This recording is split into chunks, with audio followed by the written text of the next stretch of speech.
Good afternoon, everyone. Again, my name's Andrew Thompson, and I'm the team lead for Conclave. And I'm Paul Connor, lead engineer.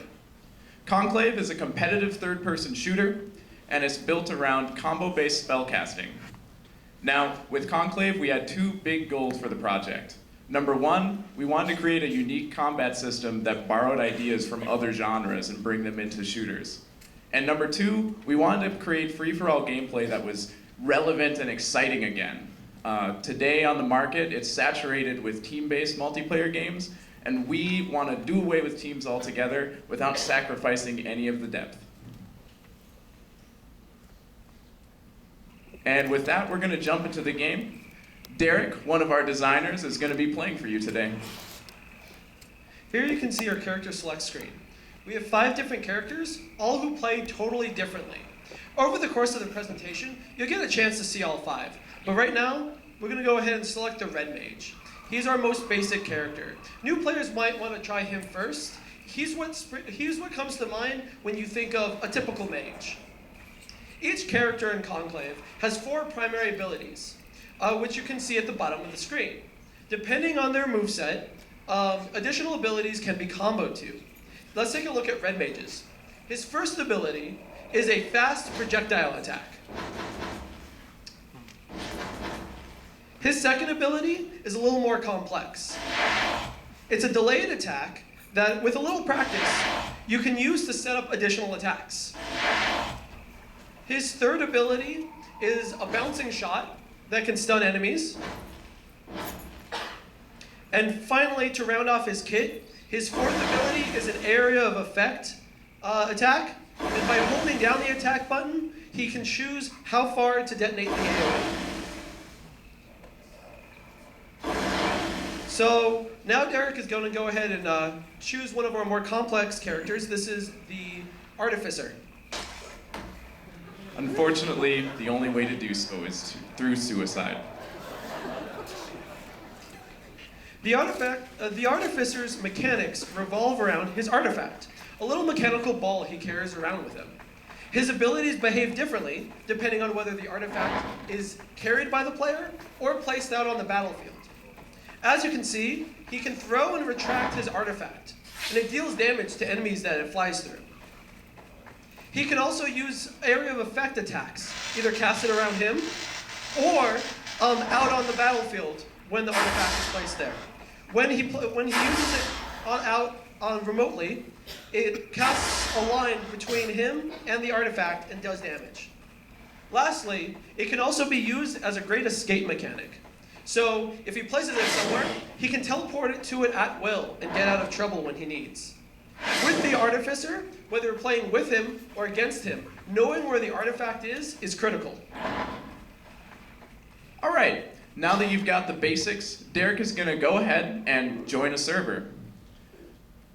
Now, Conclave is a source engine game, and as such, joining servers and hosting servers works just like a game like Team Fortress 2. Server operators create a map rotation and open their servers to the public. Today we've got LAN games going in Norris, right below the stage. So Derek's jumping into a game in progress. The win condition in Conclave is simple. You earn the most points by eliminating other players.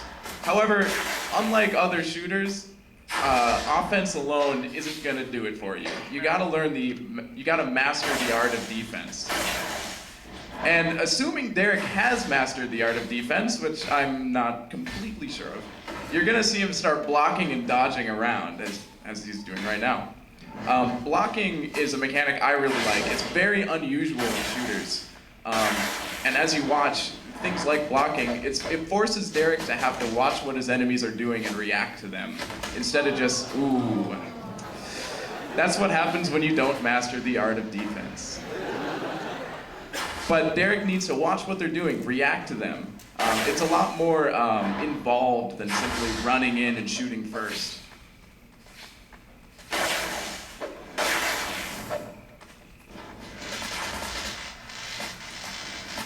So next time Derek dies, he's going to go ahead and switch to our next character, which is the Ranger. Now, one of the big problems with free-for-all is that everyone is fighting everyone, and they can get clumped together, and it can devolve into chaos. But we wanted to make sure that with Conclave, you always have some space to make strategic decisions. We've added a number of features that encourage people to spread themselves out, disengage a little bit, maybe go heal. This keeps the chaos to a minimum. One of these is our contract system. You might have noticed that there's an icon floating around the screen. That's Derek's contract, which right now is Derek.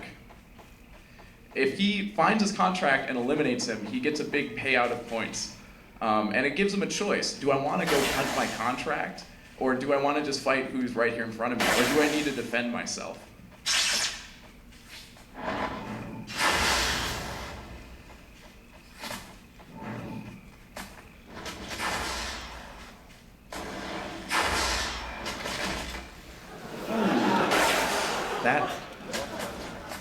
That looked painful.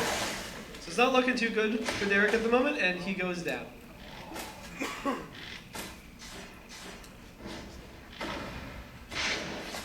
So now Derek is going to play Ranger. Ranger is unique in the fact that he can switch between a sword and a bow. Doing this swaps between a melee moveset and a ranged one. He's a jack of all trades, master of none.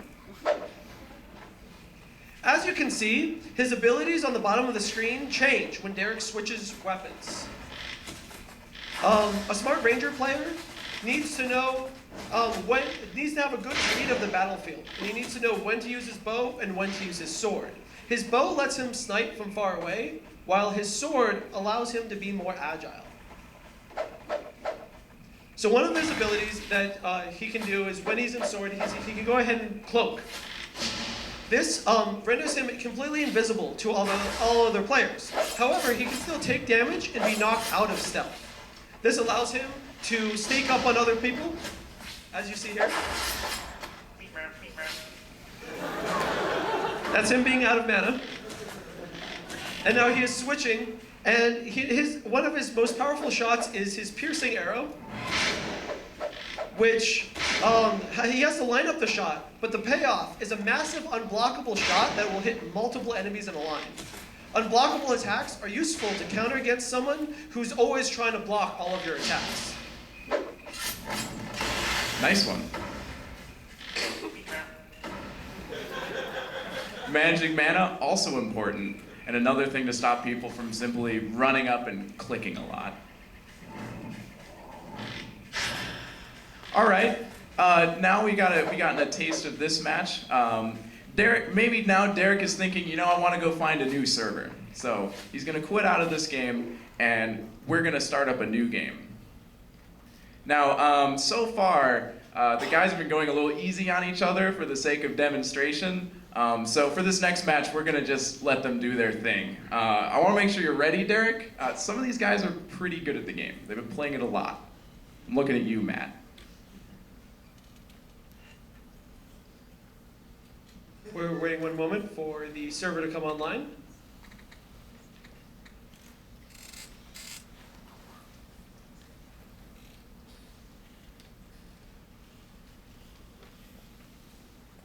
All right, well, while they're getting the server up, I'm going to talk a little bit more about some of the lore of the game. Lore is something you don't notice right away in a game like this, and indeed is not the most important part, but it's something that really rounds out the experience. So all of our characters have names, we've got names of our maps, we've got actually an entire world map. We've got a world that Conclave takes place in. It's the kind of thing where our designers, and even some engineers as well, have chipped into this. We build up a big backstory for the world, flesh it out, and through the game you see one little lens of it. And for an action game, like I said, rounds it out, makes it much, much more interesting to be a part of. Okay, so our server is back up, and so we'll see Derek joining back in. And when when you see him on the character select, like Andrew was just talking about, you'll see our world map.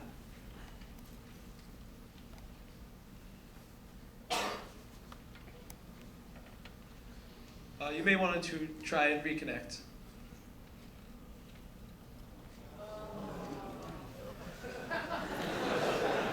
Well, again, if you've played Team Fortress 2, you've probably seen this happen to you. So again, well, let's talk a little bit more about Conclave while Derek's getting in. The game is actually up down here. So one of the other things. So Paul, your favorite character. I believe you're a big fan of the Hag. I am a big fan of the Hag, yes. The Hag is the next character that we're about to introduce. There you go. Derek is now playing as the Hag. It's wonderful timing. She is our trickster character. She's a wretched old woman, as you can see, and her main mechanic revolves around confusing and mind-gaming the enemy. She's capable of short-range teleportation, as well as a few other tricks, which allows her to disorient other players and keep the advantage on them.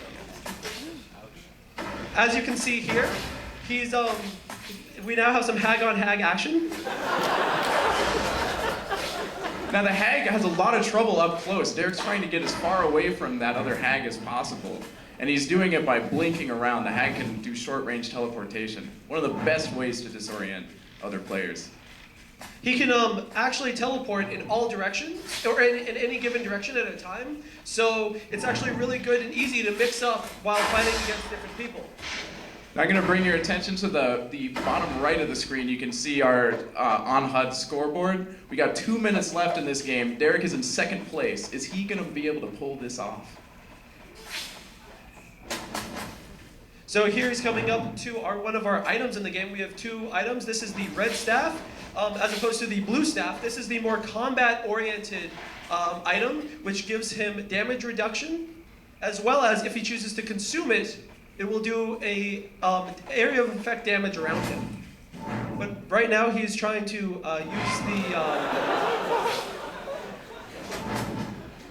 use the passive of it to stay in combat advantage.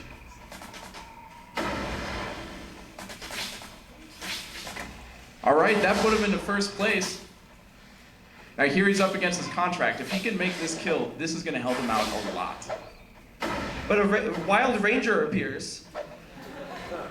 Oh, and a wolf as well. We'll be getting to him shortly. But he got it. He got that contract kill. So now his lead is well cemented. He's now in 25 points to the second place's 10 points. Eric, can you put a little bit more time on the clock?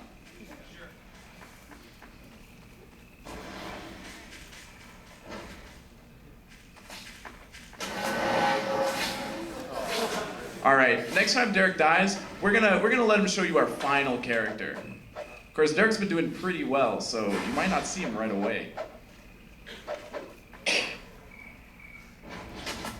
Just a moment ago, Derek drank from the flask, which is one of our healing mechanics.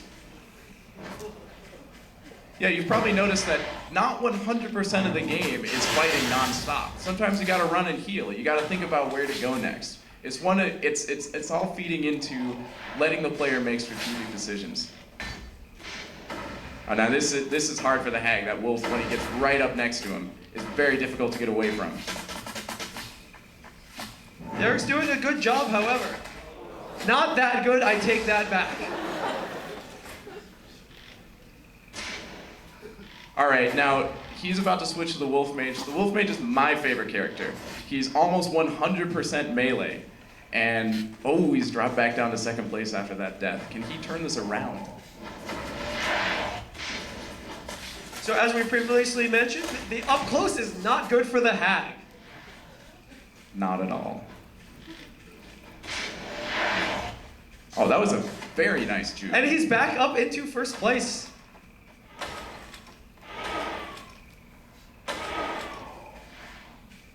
As you can see, the wolf has a slow, which slows down opponents, allowing him to easily close the gap. Oh, that looked painful. Now, of course, later in the match when you die, you have a longer respawn time. It's going to make it more difficult for Derek to hold that lead. 50 seconds left. Oh, nice.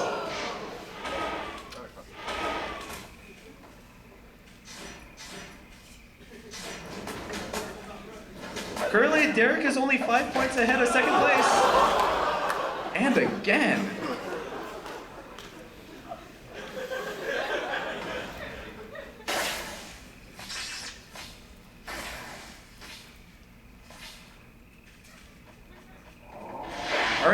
You got 20 seconds. And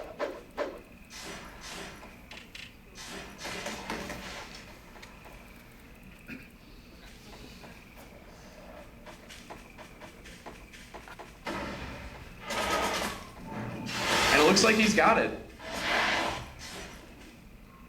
Excellent job, Derek. All right, let's give a round of applause to Derek. That was great.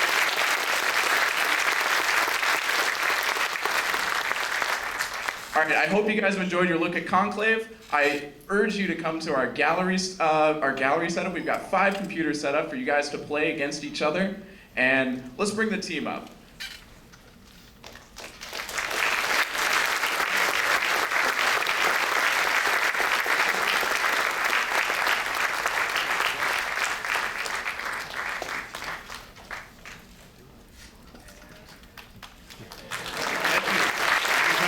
So thank you Thank you very again. much. We've been Conclave.